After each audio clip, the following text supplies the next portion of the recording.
우리가 누가복음 말씀을 함께 나누고 있어요.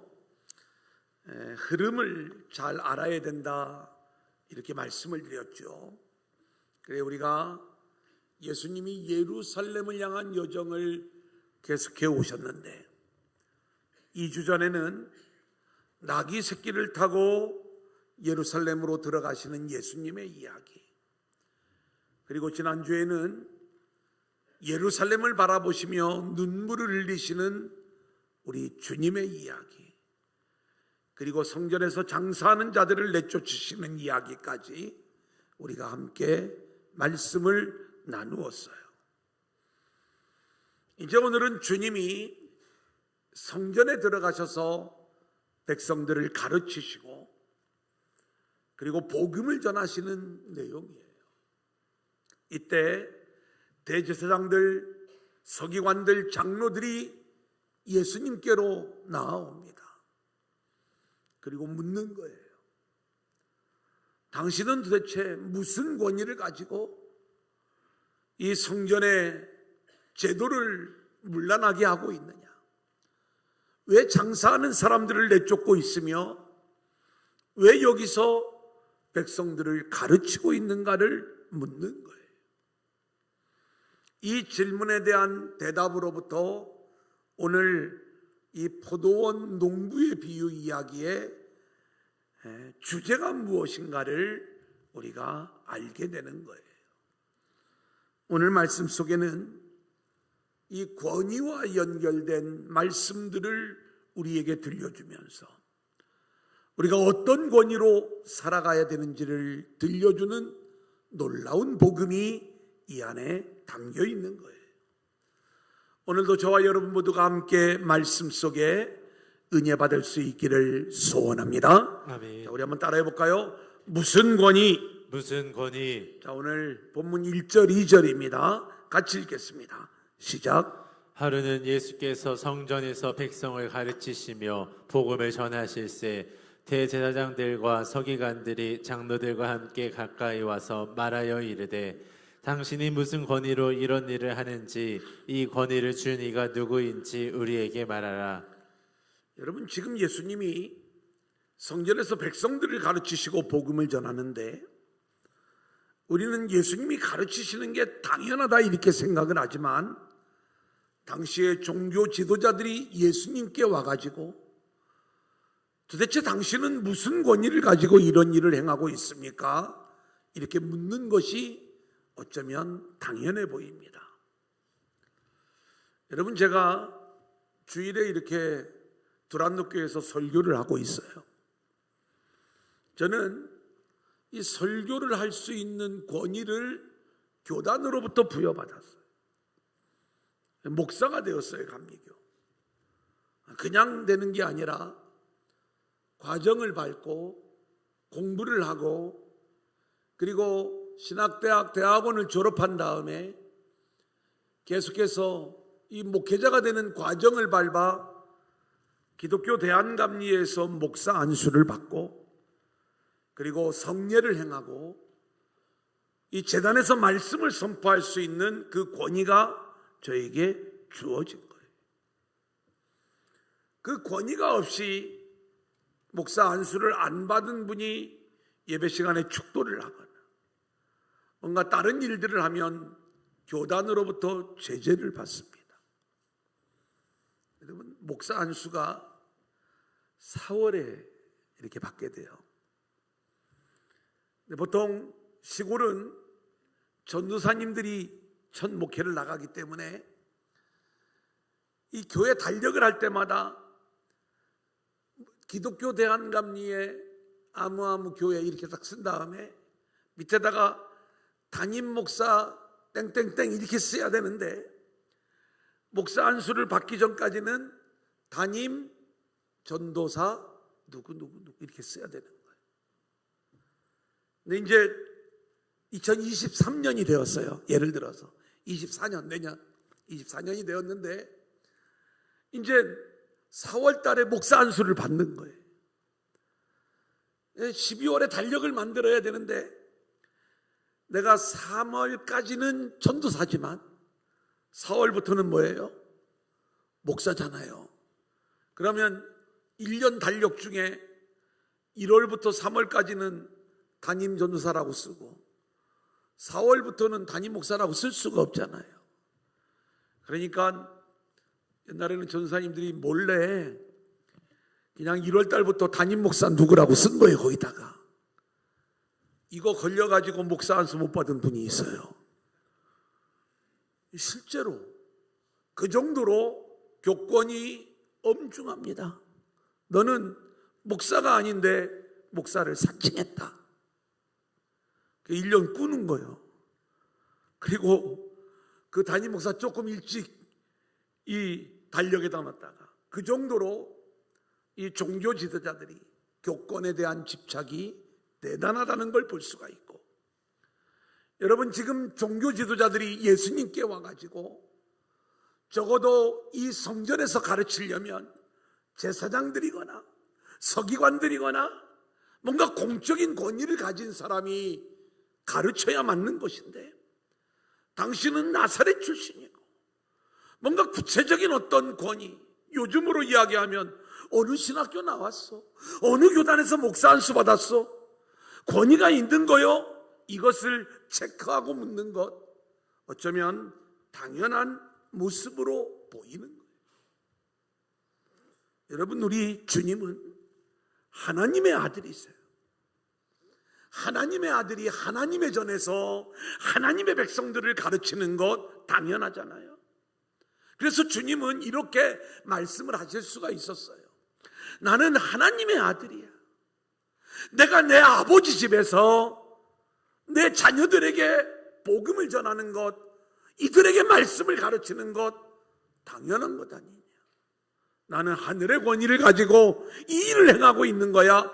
이렇게 우리 주님이 답변을 하셨으면 좋았을 텐데, 우리 주님이 이렇게 역으로 질문을 하세요. 우리 한번 보겠습니다. 3절로 7절입니다. 시작. 대답하여 이르시되 나도 한 말을 너희에게 물으리니 내게 말하라. 요한의 세례가 하늘로부터냐 사람으로부터냐? 그들이 서로 의논하여 이르되 만일 하늘로부터라 하면 어찌하여 그를 믿지 아니하였느냐 할 것이요, 만일 사람으로부터라 하면 백성이 요한의 선지자로 인정하니 그들이 다 우리를 돌로 칠 것이라 하고 대답하되 어디로부터인지 알지 못하노라 하니. 예수님은 지금 권위를 문제 삼고 있는 종교 지도자들의 중심을 간파하신 거예요. 그래서 그들의 문제를 드러내시는 거죠. 너희들 지금 세례 요한의 일을 알고 있지? 세례 요한이 회개의 세례를 베풀고 있는데 이 요한의 세례가 하늘로부터 온 것이냐 아니면 사람에게서 나온 것이냐, 이 세례 요한의 권위가 하늘의 권위인지 사람의 권위인지를 묻는 거예요. 물론 당시의 백성들 그리고 당시의 종교 지도자들은 요한의 권위가 하늘로부터 온 것임을 알고 있었어요. 진짜가 뭔지를 알지요.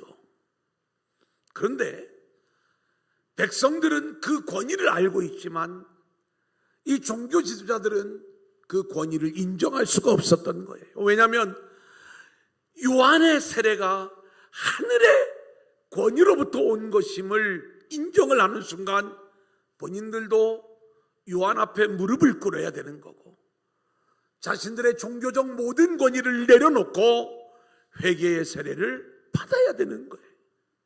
그런데 요한의 세례가 하늘의 권위가 아니라 사람이야, 이렇게 이야기를 하는 순간 들끓는 많은 백성들로부터 오늘 말씀해 보면 돌에 맞아 죽을 각오를 하고 그 얘기를 해야 되는 거예요.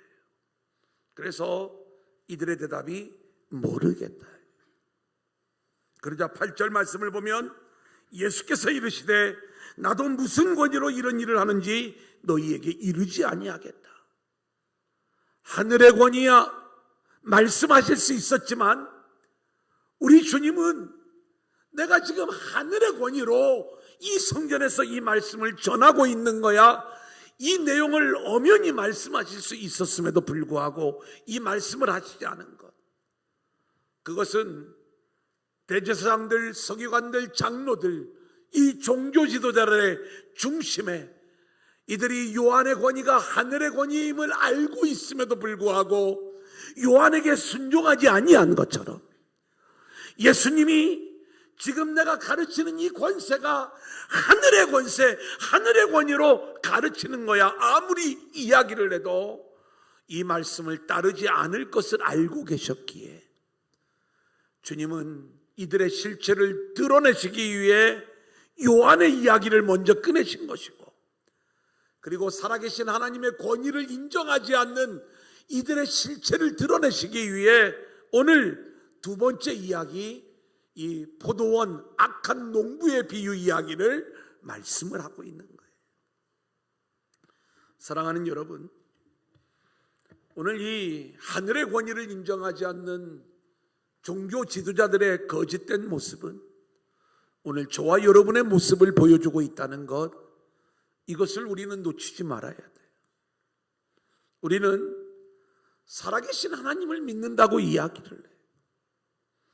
그리고 말씀의 통치를 받기를 원한다는 이야기를 해요. 하지만 우리에게는 우리가 누리고 싶은 세상 권위가 있는 거예요. 우리는 놓치기 싫은 자기의 권위가 있는 거예요. 근데 말씀은요, 끊임없이 우리의 권위를 무너뜨리고 있어요. 세상의 권위를 내려놓으라고 이야기하고 있어요. 우리가 정말로 말씀의 권위, 성령의 권위, 예수의 권위, 하늘의 권위를 인정하는 신앙인들이라면 우리는 철저히 우리의 모든 권위를 내려놓고 하늘의 권위 아래 살아가는 백성들로 세워져야 되는 거예요. 그런데 우리는 말씀 따로 삶 따로예요. 믿는다고 하고 권위를 인정한다고 이야기를 하지만 전혀 말씀을 들을 생각이 없는 거예요. 그건 이론이야.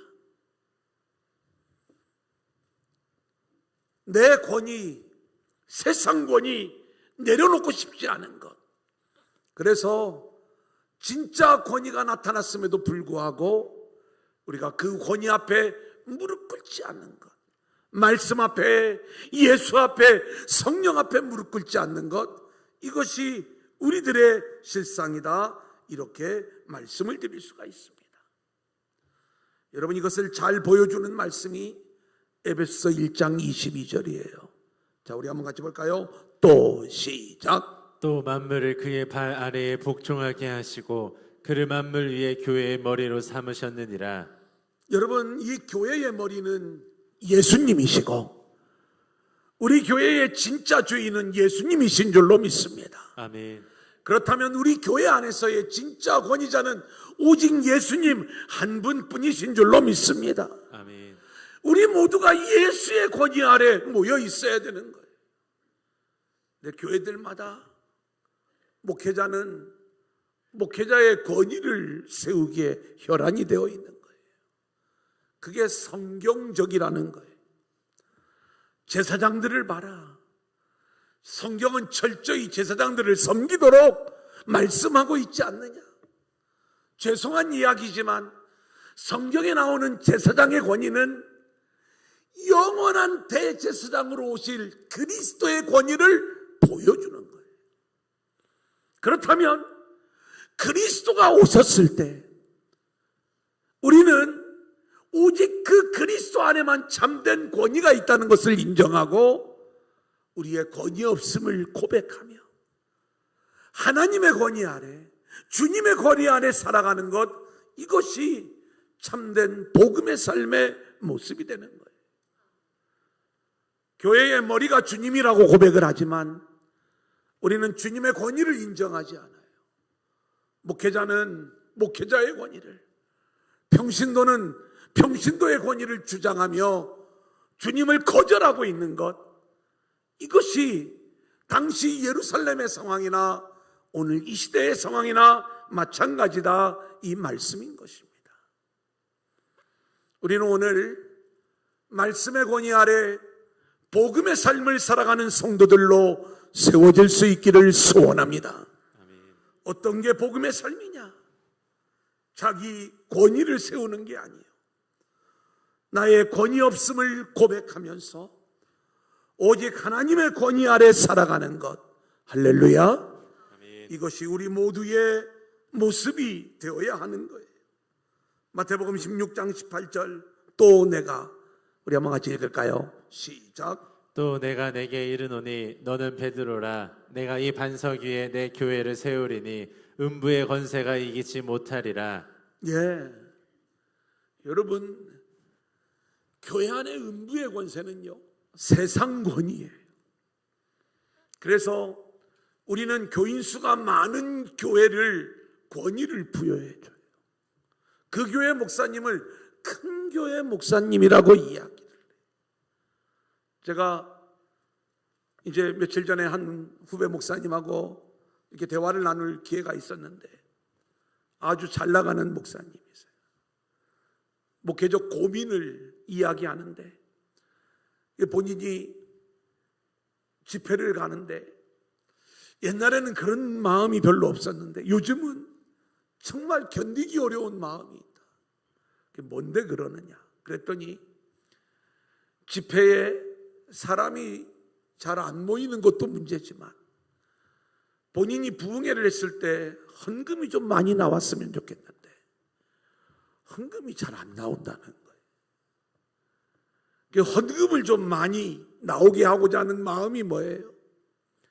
내가 집회하면 교인들이 이렇게 은혜 받고 많이 모이고, 내가 집회하면 교인들이 이렇게 은혜 받고 헌금을 많이 한다. 이 욕심을 갖고 있는 것. 이게 목회자의 솔직한 고백이에요. 이건 제가 워낙 솔직하니까 다 얘기하는 거지요.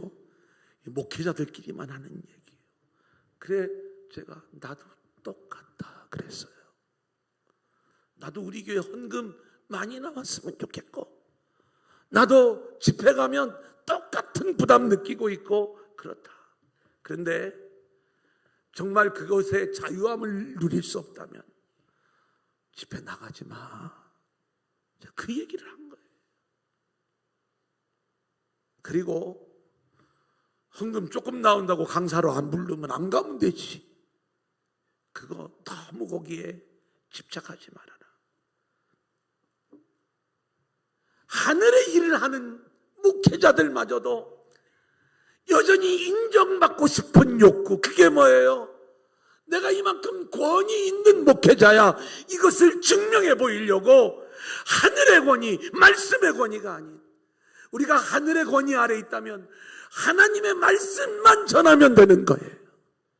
근데 여전히 자기 권위를 내려놓지 못하는 이 모습, 이걸 이야기하는 목회자는 그래도 훌륭한 거예요.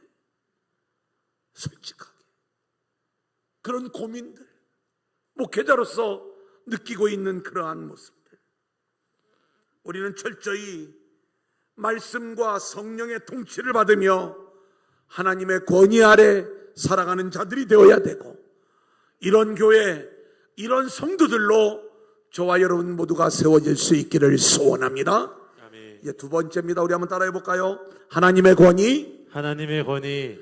자, 그래서 이 요한의 권위가 하늘의 것이냐 사람의 것이냐를 우리 주님이 물어보신 다음에, 지금 이 종교 지도자들의 문제가 뭐예요?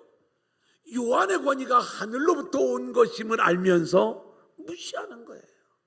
이것을 드러내 보이는 게 오늘 이 두 번째 이야기, 비유의 말씀인 거예요. 내용 같이 보겠습니다. 9절로 15절 시작. 그가 또 비유로 백성에게 말씀하기 시작하시니라.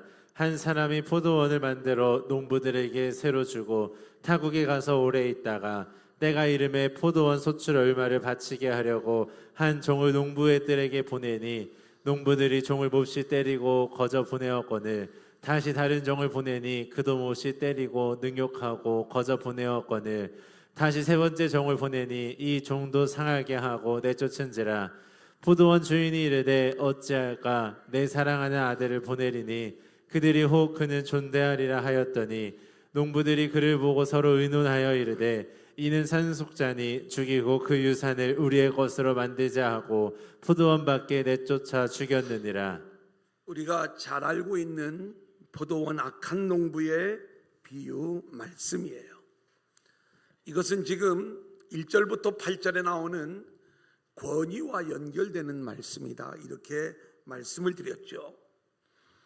네, 우리가 예수를 오래 믿었으면 이 비유를 수도 없이 들었겠지만 이 비유가 진짜 무슨 말인지를 아는 분들은 그렇게 많지가 않아요. 왜냐하면 좀 이상해요, 내용 자체가. 이상하면 질문을 해야 되는데 그냥 그랬는가 보다 하고 넘어가니까 이 비유가 주는 진짜 의미를 놓쳐버리는 거죠. 한 주인이 포도원을 만들어 놓고 이 포도원을 새로 주고 먼 나라로 떠난 상황이에요. 자, 세월이 흘렀습니다. 약속된 세를 받아야 되잖아요. 특별히 이 포도원의 소출이 포도 열상자가 나왔으면 한 상자는 그 주인 몫으로 줘야 돼. 예를 드는 거예요. 그래서 종들을 보내어 가지고 그 세를 달라 보냈는데 이 포도원 농부들이 주면 그만인데 그걸 안 주려고 이 종들을 때리고 모욕을 주고 보내었다는 거예요. 주인이 두 번째 종을 보냅니다. 이번에는 더 심한 능욕을 주면서 이 종들을 또 때려서 보낸 거예요. 삼세판이라고 세 번째 종들을 또 보낸 거예요. 그런데 이번에는 그 종들을 상하게 하고 또 때려서 보냈을 때 이 주인의 마음이 너무나도 힘들었지만, 그래, 그러면 내 아들을 보내면 저들이 존중하겠지. 그래, 사랑하는 아들을 그 포도원으로 보내는 겁니다. 그런데 이 포도원의 악한 농부들이 이 사람이 상속자인데 이 사람만 죽으면 이 포도원이 우리 것이 되겠구나. 그래서 그 아들을 포도원 밖으로 쫓아내어 죽였다는 거예요. 이게 비유 이야기예요.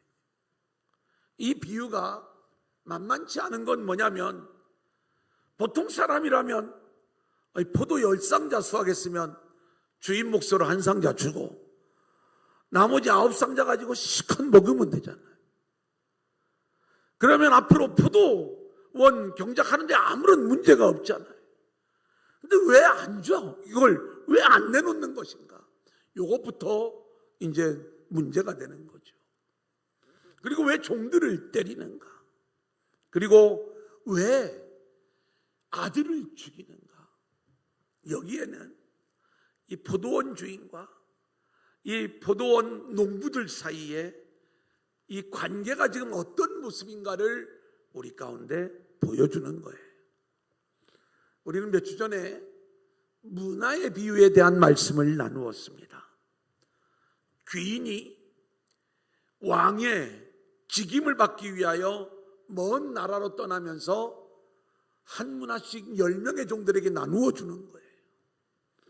그리고 그것을 가지고 장사하라 말씀을 했을 때 주인을 신뢰한 자와 그리고 주인을 신뢰하지 않은 자 두 부류로 나뉘어지는 이야기를 우리가 함께 나누었어요.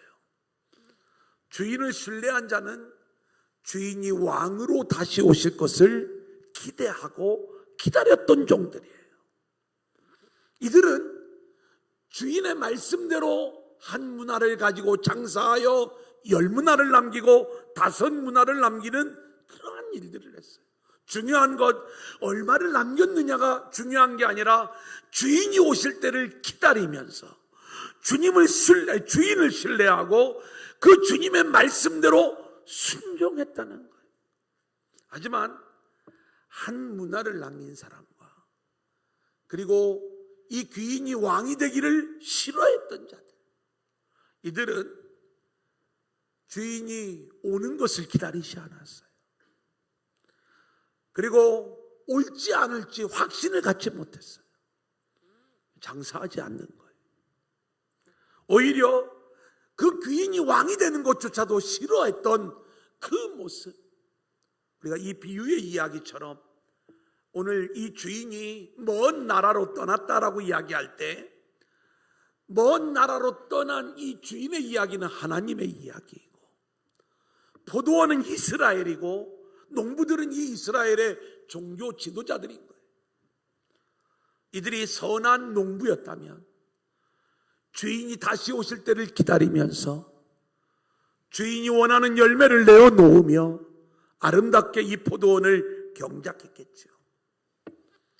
하지만 지금 이들은 주인의 권위를 인정하지 않는 거예요. 그 주인이 살아 돌아올지, 진짜 왕으로 다시 오실지 전혀 그 주인에 대한 기대가 없는 것 정도가 아니라 주인을 없는 자로, 죽은 자로, 그리고 영원히 다시 돌아오지 않을 자로 생각을 하니까 자기들이 그 농장의 주인이 되어서 종들을 때리고 아들마저 죽이면서, 그리고 그 포도원의 주인이 되고자 하는 것, 이게 이 악한 농부들의 모습이었다, 이 말씀인 것입니다. 이걸 오늘 우리의 신앙에 대입해 보면 이 포도원의 악한 농부들은 바로 저와 여러분을 놓고 우리 주님이 말씀하고 계시는 겁니다. 우리는 주님이 다시 오실 걸 믿는다고 이야기를 해요. 그리고 영원한 하나님의 나라가 완성될 걸 믿고 살아가요.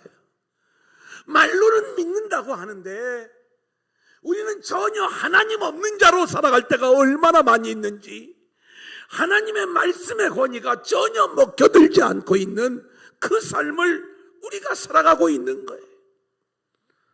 하나님은 선지자들을 보내서, 종들을 보내서 너희들 내 말씀대로 살고 있니? 너희들 제대로 열매 맺고 있는 거야? 이걸 확인하세요. 그때 우리는 철저히 우리의 열매 없음을 회개하면서 다시 한번 하나님의 은혜를 구하는 자들이 되어야 되는데, 우리는 오히려 그 종들을 때려버리고 선지자들을 핍박하면서 여전히 자기 중심적인 자기 권위의 인생을 살아가고 있는 것, 이게 우리의 모습인 거예요. 하나님은 내 아들을 보내면 이 아들만은 존중할 것 아닌가, 그래서 예수를 보내셨는데, 그리고 그 주님이 오신 거예요. 그렇다면 그 주님 앞에 어떤 모습이 되어야 돼? 철저히 진정한 권위자 예수님이 오셨을 때 그 주님 앞에 무릎 꿇는 모습을 보여야 되는데 그러지 않는 거죠. 오늘 우리들에게도 복음의 말씀이 선포됩니다. 죄송하지만 우리는 그 복음의 말씀이 우리 가운데 선포되어질 때 우리는 우리의 열매 없음을 고백하면서 철저히 다시 한번 그 말씀의 권위 앞에 무릎을 꿇고 말씀으로 나를 사로잡아 달라고, 나를 통치해 달라고, 그리고 그 말씀을 따라 사는 주의 자녀가 되게 해달라고 우리가 그렇게 나와야 되는데, 우리는 말씀 없는 자로 살아가는, 여전히 말씀을 흘려듣고 성령에 우리가 민감한 자로 살아가야 되는데 성령님을 무시하면서 내 멋대로 살아가는 그 모습, 그렇게 하나님의 권위, 주인의 권위를 인정하지 않는 악한 농부들의 이야기, 지금 진정한 권위자가 예수님이 성전에 오셨는데 그 주님을 결국 십자가에 못 박아버릴 이 종교자들의, 지도자들의 이야기를 이 비유의 말씀을 통해서 우리 주님이 드러내고 계신 것이다.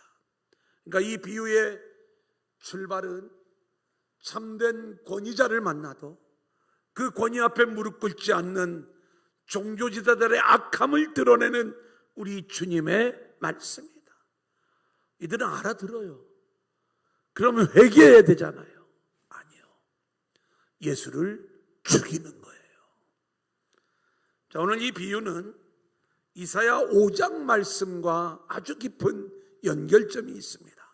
우리 이사야 5장 1절 2절 같이 읽겠습니다. 시작. 나는 내가 사랑하는 자를 위하여 노래하되 내가 사랑하는 자의 포도원을 노래하리라. 내가 사랑하는 자에게 포도원이 있으며 심히 기름진 사내로다. 땅을 파서 돌을 제하고 극상품 포도나무를 심었도다. 그 중에 망대를 세웠고 또 그 안에 술틀을 팠도다. 좋은 포도 맺기를 바랐더니 들포도를 맺었도다. 요즘 새벽에 우리가 이사야 말씀을 함께 나누고 있습니다. 그런데 이 이사야 선지자를 통해서 우리 하나님이 우리에게 주시는 말씀이에요. 이스라엘을 향한 어떤 심판이 예고되어져 있는가? 오늘 이 포도원의 비유와 똑같은 내용을 이미 이 이사야의 말씀을 통해서 들려주신 거예요. 지금 농부들이 왜 열매를 내놓지 못하는가? 왜 종들을 때리는가? 왜 종들을 아들을 왜 죽이고 있는가? 이 부분을 우리는 이 이사야서의 말씀을 알고 있다면 금방 이해할 수가 있습니다. 여러분, 이 포도원의 이야기를 통해서 우리 하나님이 어떤 마음을 이야기하시냐면, 내가 이스라엘을 아주 좋은 포도원으로 만들었다. 그리고 여기에 극상품 포도나무를 심어 놓았다. 그러니까 하나님이 심은 대로 그대로 열매를 맺기만 하면 아주 좋은 포도 열매를 맺게 되어져 있는 거예요. 그런데 그 포도원을 종교 지도자들에게 맡겼는데 이 포도원에서 뭐가 맺혔느냐? 종교의 열매, 도저히 하나님이 드시지 못할 이 들포도, 떨고 써서 뱉어버려야 될 그 들포도를 너희들이 맺었구나. 이 내용을 말씀하는 거예요. 하나님이 만들어 놓으신 포도원은요, 하나님 나라 이스라엘을 보여주잖아요.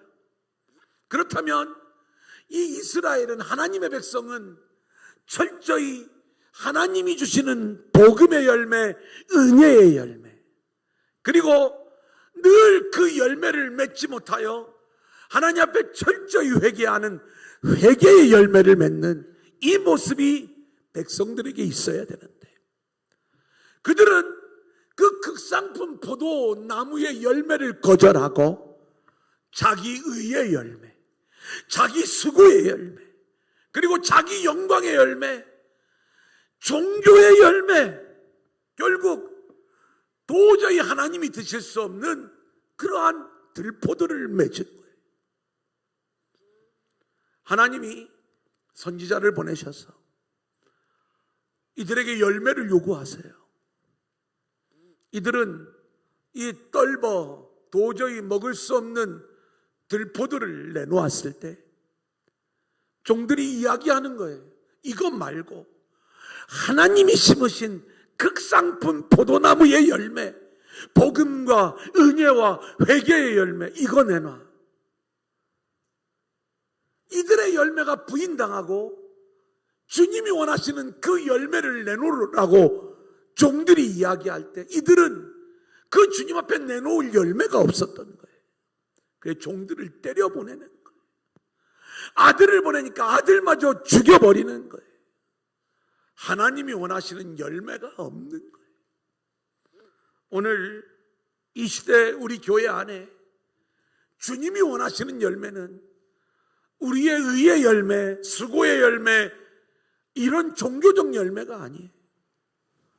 복음 붙잡고 있니? 하나님의 은혜로만 살아가고 있니? 너의 죄인됨을 철저히 회개하며 하나님의 은혜를 붙잡는 회개의 열매 맺고 있니? 이거 찾고 있는데, 하나님 나 이만큼 전도했어요. 하나님 나 1년 동안 한 번도 주일 안 빠졌어요. 우리는 뭔가 우리의 종교적 수고와 노력들을 자기의 의로 삼으면서 그것들을 내세우면서 그 열매 받아달라. 이것 말고 하나님 은혜 붙잡고 살아간 것, 우리 주님이 원하시는 그 열매, 이제 그 열매를 맺지 못한 자들에게 하나님의 심판이 예고되어지는 거죠. 우리 이사야 5장 4절로 7절을 보겠습니다. 시작. 내가 내 포도원을 위하여 행한 것 외에 무엇을 더 할 것이 있으랴. 내가 좋은 포도 맺기를 기다렸거늘 들 포도를 맺으면 어찌 됨인고. 이제 내가 내 포도원에 어떻게 행할지를 너희에게 이르리라.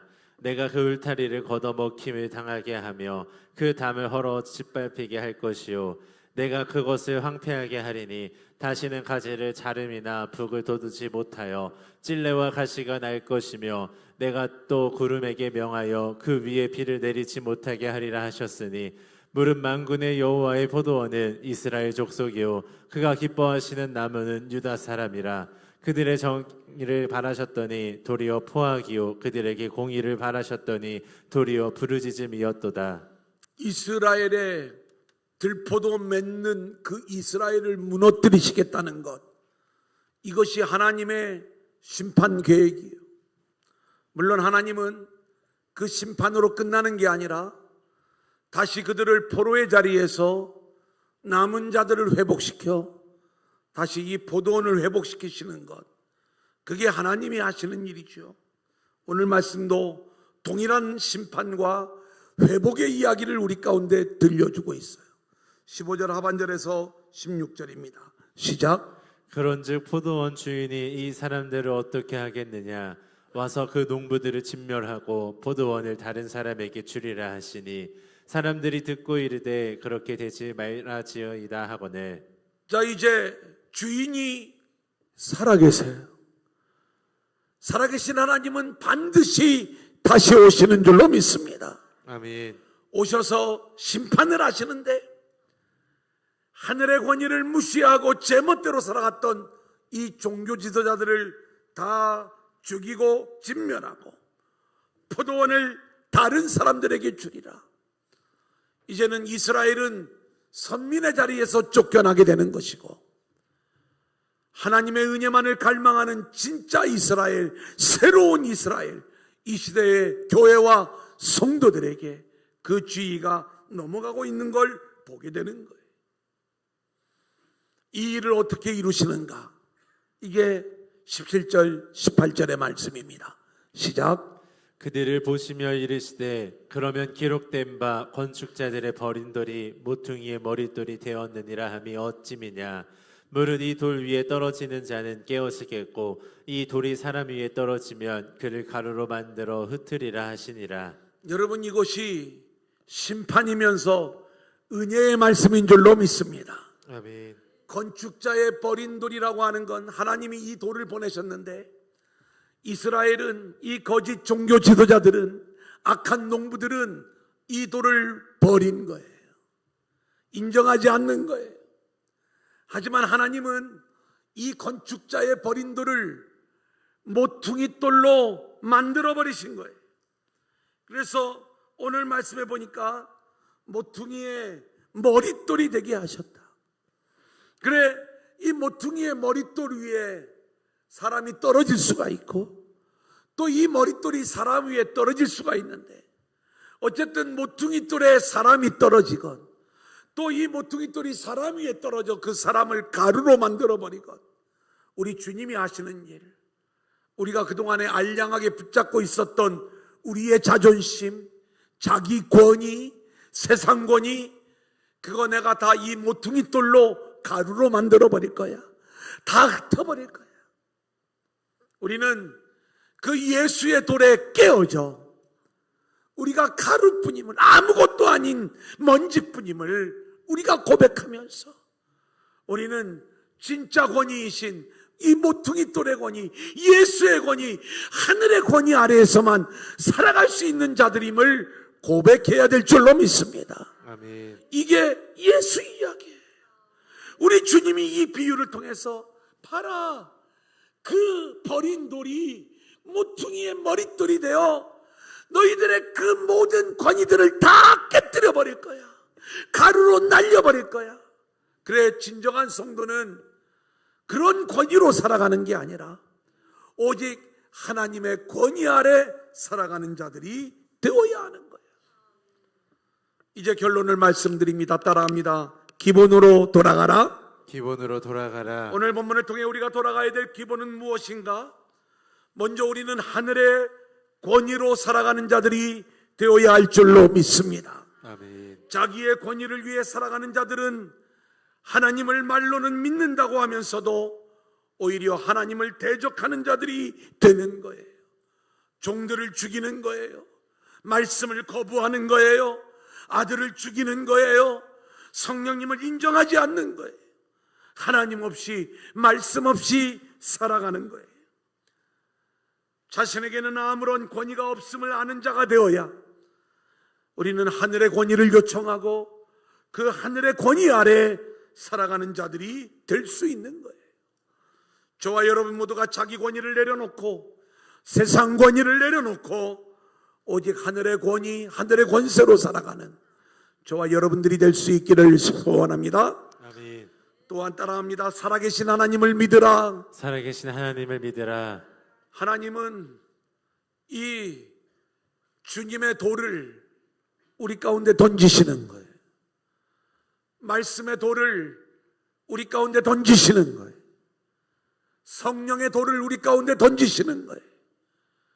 피하지 말고 맞아야 돼요. 가루가 되어야 돼요. 그래서 우리의 모든 권위가 다 깨어져야 되는 거고 오직 살아계신 하나님의 권위 아래 말씀의 권위 아래 순종하며 살아가는 자들이 되어야 될 줄로 믿습니다. 아멘. 하나님을 믿는 모양은 있지만 하나님 없이 살아가는 자들 되지 마시고 이 포도원 악한 농부의 모습이 되지 마시고 살아계신 하나님을 믿으며 그 권위 아래 살아가는 저와 여러분들이 될 수 있기를 주님의 이름으로 간절히 축원합니다.